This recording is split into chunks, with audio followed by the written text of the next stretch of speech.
Hello दोस्तों, स्वागत है आप सभी का आकाश भारद्वाज मैथ्स के यूट्यूब चैनल में। तो दोस्तों, हमको उम्मीद है कि आप लोग सीटेट की तैयारी ज़बरदस्त तरीके से कर रहे होंगे। तो दोस्तों, इस वीडियो में हम लोग प्रीवियस ईयर क्वेश्चन करेंगे। बहुत ही ज़बरदस्त तरीके से क्वेश्चन को देखा जाएगा और ये क्वेश्चन जो है बिल्कुल आपके सीटेट एग्जाम में बार बार पूछे जाने वाले प्रश्न हैं और ऐसे ही प्रश्न आपको सीटेट एग्जाम में देखने को मिलेंगे। तो दोस्तों, अगर पिछले वाली वीडियो नहीं देखें तो पिछले वीडियो जाकर आप देख लीजिएगा, बहुत ही अच्छे तरीके से कवर कराया गया है। और अगर आप थ्योरी पढ़ना चाहते हैं तो थ्योरी के माध्यम से भी कवर कराया गया है मैथ का पेडागोजी का जितना भी सेशन है, जितना भी टॉपिक है, एक एक तरीके से।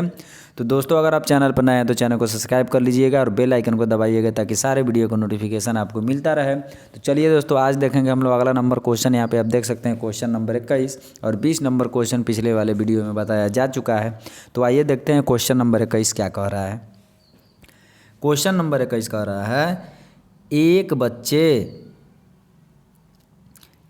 बच्चे से यह पूछने पर कि क्षेत्रफल क्या है, उसने लंबाई गुणे चौड़ाई से उत्तर दिया।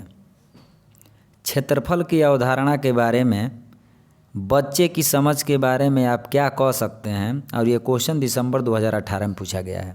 यानी कि एक बच्चे से यह पूछा जा रहा है कि क्षेत्रफल क्या है, तो उसने जवाब दिया कि लंबाई गुणे चौड़ाई। यानी कि क्षेत्रफल की अवधारणा के बारे में, बच्चे की समझ के बारे में क्या आप कह सकते हैं। तो ऑप्शन यहाँ पे आप देख सकते हैं, ऑप्शन दिया गया है, बच्चे को क्षेत्रफल की अवधारणा के बारे में कोई जानकारी नहीं है। बच्चे ने किसी भी बंद आकार के क्षेत्रफल के सामान्य विचार को आयत के क्षेत्रफल के रूप में उपयोग किया। बच्चा सही कह रहा है कि क्षेत्रफल लंबाई गुणे चौड़ाई है। बच्चा क्षेत्रफल और परिमाप की अवधारणा के बीच उलझन में है। यानी कि यहाँ से आप देख सकते हैं कि ऑप्शन ए और ऑप्शन डी जो है यहाँ पर ख़त्म हो जाता है, यानी कि ये होगा ही नहीं। यानी कि ऑप्शन यहाँ पे दो बच रहा है, कौन कौन, ऑप्शन बी बच रहा है, ऑप्शन सी बच रहा है। और इसी में देखना है, बच्चा सही कह रहा है कि क्षेत्रफल लंबाई गुणे चौड़ाई है, लेकिन यहाँ पे ऑप्शन सी नहीं होगा, ऑप्शन बी होगा। क्यों? क्योंकि यहाँ पर बच्चे ने किसी भी बंद आकार के क्षेत्रफल के सामान्य विचार को आयत के क्षेत्रफल के रूप में उपयोग किया। इस प्रकार यहाँ पर आपका राइट आंसर क्या होने वाला है, ऑप्शन नंबर बी हो जाएगा। यानी कि ऑप्शन नंबर बी के साथ अब चले जाएंगे। क्लियर है दोस्तों? चलिए अब चलते हैं क्वेश्चन नंबर 22 की तरफ और आइए देखते हैं अगला नंबर क्वेश्चन क्या कह रहा है। क्वेश्चन नंबर 22, ध्यान दीजिएगा, क्वेश्चन नंबर 22 में ज़रा ध्यान दीजिएगा। चलिए क्वेश्चन 22 कह रहा है अगला नंबर क्वेश्चन कि पाइथागोरस प्रमेय, ध्यान दीजिएगा, पाइथागोरस प्रमेय को सिखाने के लिए एक शिक्षक ने एक शीट वितरित की जिस पर समकोण वाले 4 त्रिभुजों को खींचा गया था और बच्चों को त्रिभुज की भुजाओं के बीच संबंध खोजने के लिए कहा जाता है। उपयुक्त परिस्थिति में शिक्षक ने प्रयोग किया, क्या प्रयोग किया है, यहाँ पर ध्यान दीजिएगा। फिर से सवाल को हम एक बार दोहराना चाहेंगे और ध्यान से दोस्तों क्वेश्चन को समझिएगा कि पाइथागोरस प्रमेय सिखाने के लिए एक शिक्षक ने एक शीट बांटा, यानी कि एक वितरित किया जिस पर समकोण वाले 4 त्रिभुजों को खींचा गया और बच्चे को त्रिभुज की भुजाओं के बीच, जो त्रिभुज की भुजाएं होती हैं उनको जो है, उनके बीच जो है संबंध खोजने के लिए कहा जाता है। तो यहाँ पर आपको बताना है कि उपयुक्त परिस्थिति में शिक्षक ने क्या प्रयोग किया। यहाँ पर ऑप्शन देख सकते हैं, आगमन विधि, निगमन विधि, व्याख्यान विधि, प्रयोगशाला विधि। तो दोस्तों, यहाँ पर इस क्वेश्चन का राइट आंसर करिएगा और आप ये भी बताइएगा अगर आपको इस क्वेश्चन का आंसर आ रहा होगा, जितने भी क्वेश्चन का आंसर आ रहा होगा उन सभी क्वेश्चन का आंसर आप लोग कमेंट बॉक्स में ज़रूर करिएगा। और वीडियो अच्छा लगे तो वीडियो को लाइक शेयर, चैनल को सब्सक्राइब जरूर करिएगा दोस्तों।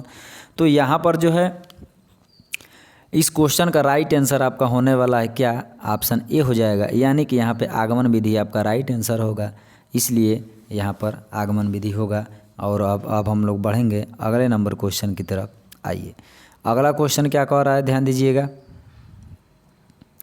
अगला क्वेश्चन कह रहा है कि कक्षा 4 के, थोड़ा सा इसको हम छोटा कर लेते हैं कि ऑप्शन आपको सही तरीके से समझ आए, क्वेश्चन बड़ा है।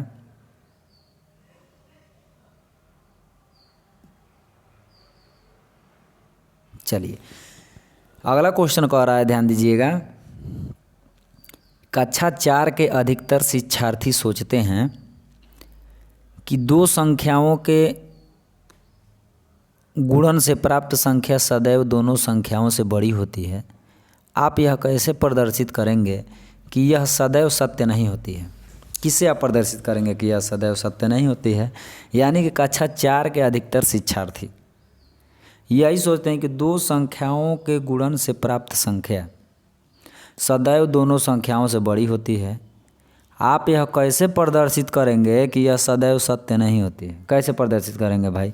तो यहाँ पर ऑप्शन आप देख सकते हैं, एक पूर्ण संख्या और एक भिन्न के गुणन की कलन विधि को संख्या रेखा पर प्रदर्शित करके,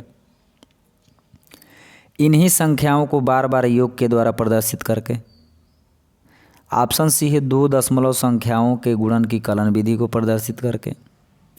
ऑप्शन डी है ग्रेड पेपर पर दो दशमलव संख्याओं के गुणन को प्रदर्शित करके। तो इस क्वेश्चन का आंसर आपको आ रहा होगा तो कमेंट बॉक्स में कमेंट जरूर करिएगा। तो यहाँ पर इस क्वेश्चन का राइट आंसर होने वाला है क्या? ऑप्शन डी हो जाएगा, यानी ग्रेड पेपर पर दो दशमलव संख्याओं के गुणन को प्रदर्शित करके आप जो है यह सिद्ध कर सकते हैं कि यह सत्य नहीं होती है या सत्य होती है। तो इस प्रकार यहाँ पर जो है आपका राइट आंसर क्या हो जाएगा? ऑप्शन नंबर डी के साथ जाएंगे। और जो है अब हम लोग बढ़ेंगे अगले नंबर क्वेश्चन की तरफ। बहुत ही अच्छे तरीके से ध्यान दीजिएगा। अगला क्वेश्चन कह रहा है साथियों कि प्राथमिक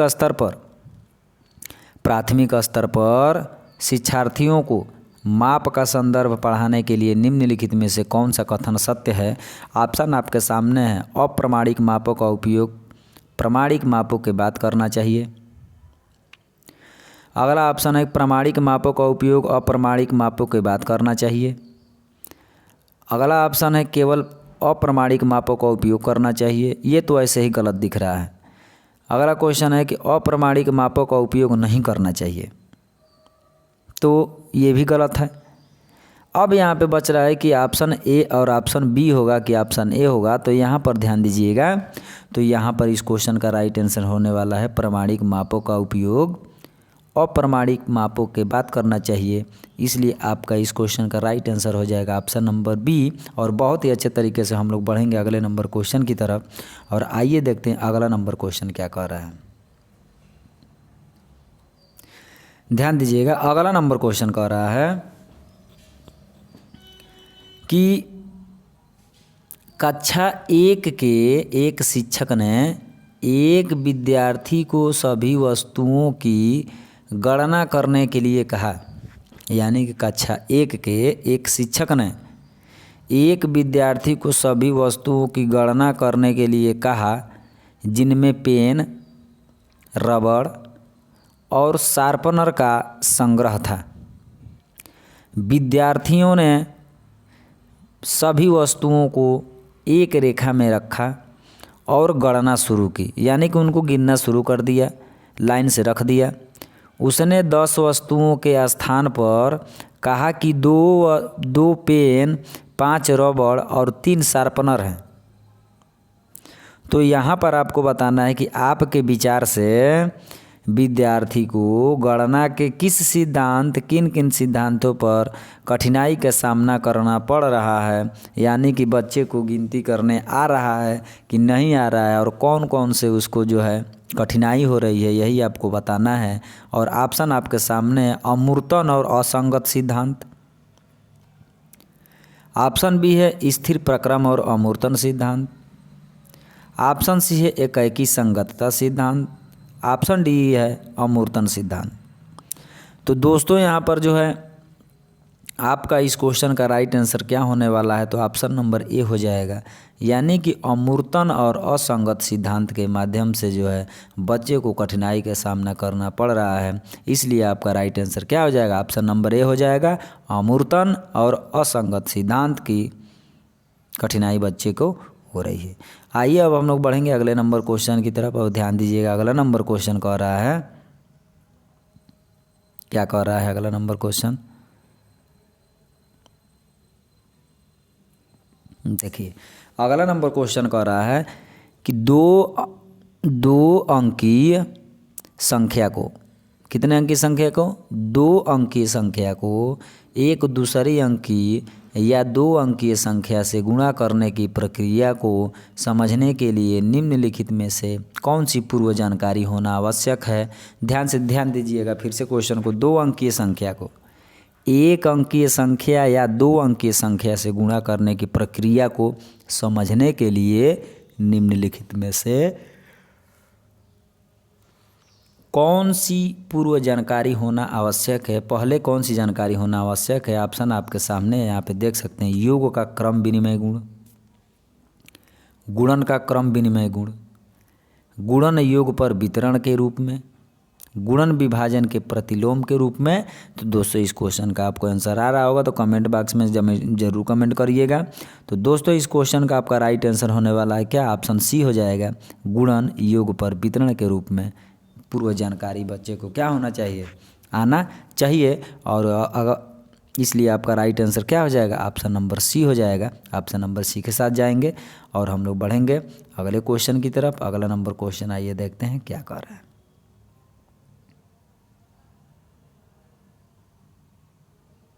अगला क्वेश्चन कह रहा है, ध्यान दीजिएगा दोस्तों,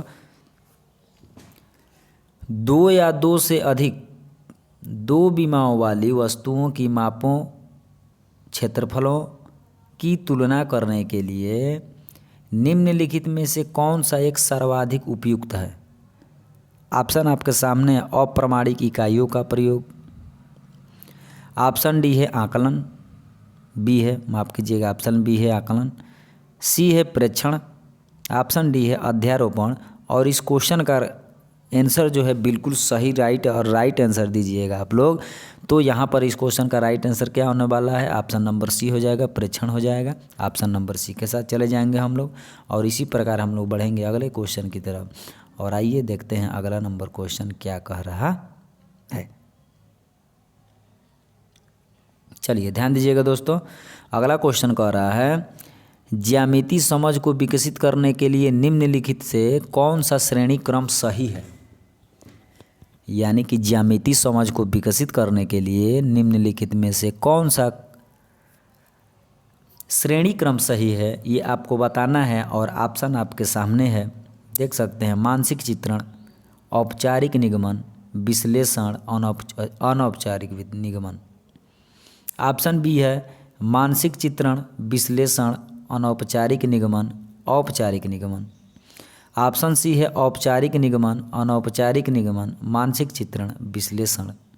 ऑप्शन डी है मानसिक चित्रण, विश्लेषण, औपचारिक निगमन, अनौपचारिक निगमन।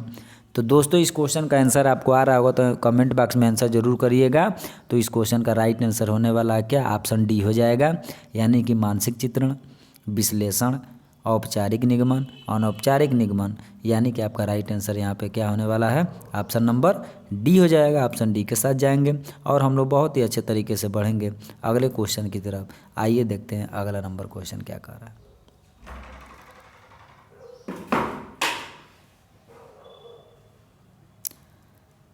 अगला क्वेश्चन कह रहा है, थोड़ा सा इसको मैं छोटा कर लेता हूँ कि ताकि सबको समझ में आए आप लोगों को अच्छे तरीके से। चलिए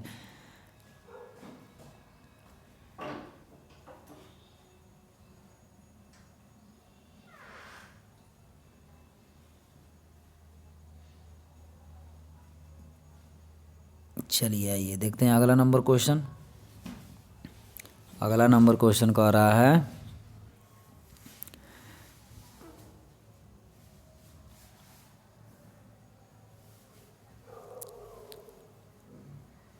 अगला क्वेश्चन ये कहता है 29 नंबर क्वेश्चन है।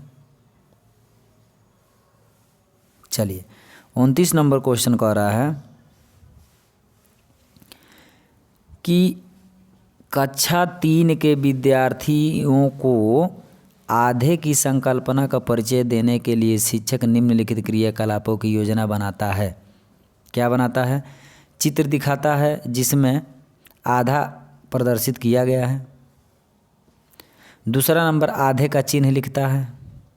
तीसरा नंबर बहुत सारे मूर्त पदार्थों को आधे विभाजित करता है। 4 नंबर है कहानी या शब्दों के प्रयोग से आधा प्रदर्शित करता है।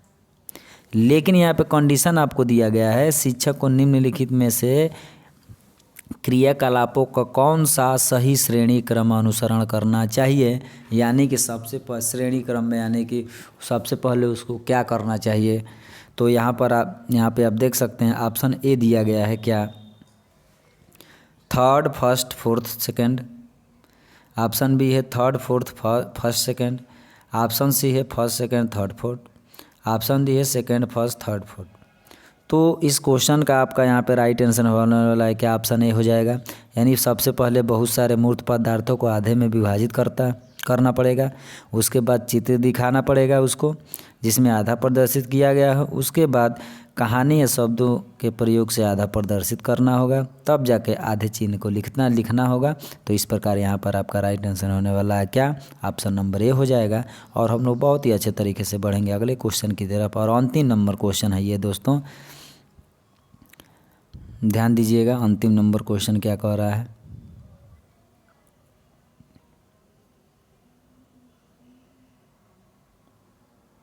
चलिए अगला क्वेश्चन कह रहा है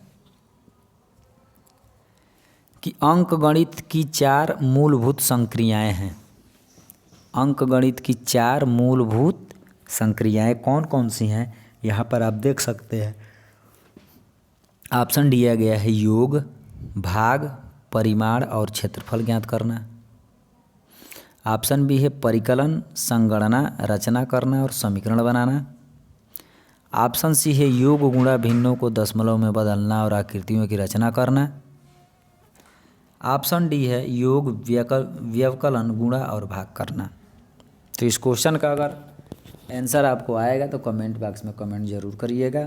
तो दोस्तों इस क्वेश्चन का आपका राइट आंसर होने वाला है क्या, ऑप्शन डी हो जाएगा। यानी कि जोड़, घटाना, गुणा और भाग ही जो है अंकगणित की 4 मूलभूत संक्रियाएं होती हैं। जोड़, घटाना, गुणा और भाग होता है, इसलिए आपका राइट आंसर क्या हो जाएगा, ऑप्शन नंबर डी हो जाएगा।